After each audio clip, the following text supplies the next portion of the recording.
এবং আমরা এখানে দেখতে পাচ্ছি যে রেড ক্যান্ডেলের হিউজ পরিমাণে একটা প্রেশার, আর ক্যান্ডেলটা আপের যাওয়ার ট্রাই করতেছে কিন্তু রিজেকশন খাচ্ছে এখান থেকে। তার মানে আমরা বুঝলাম যে এখানে ডাউনের দিকে যাওয়ার হিউজ একটা প্রেশার আছে। তো আমরা ট্রাই করব যে এখান থেকে একটা এন্ট্রি নেওয়ার। এন্ট্রি নিয়ে নিছি আমরা অলরেডি। $18 একটা এন্ট্রি চলতেছে। প্রফিট হলে হয়তো বা $34.74 দিবে আমাদের। তো দেখা যাক এটা কি হয়। এইখানে ট্রেড নেওয়ার লজিকটা তো আপনাদের বলার কিছু নাই, কেননা আমি আগেও বলছি যে এখানে একটা ডাউন ট্রেন্ড চলতেছে অলরেডি। আমরা এখানে যতগুলো এন্ট্রি করব সব ডাউনে যাওয়ার ট্রাই করব।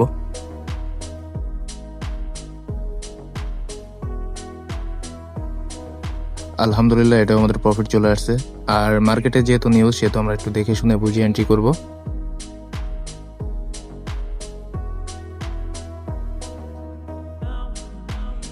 এবং মার্কেটে অনেকক্ষণ অপেক্ষা করার পরে এইখানে যখন আমি জোনটা মেক করছি, এটা হলো উইক জোন। এই মার্কেটের এই উইক জোনটা অলওয়েজ রিজেকশন করতেছে, যার কারণে আমি এখানে ভাইবা নিয়েছি যে এখানে আমি একটা এন্ট্রি করবো এই সেফটি মার্জিনে।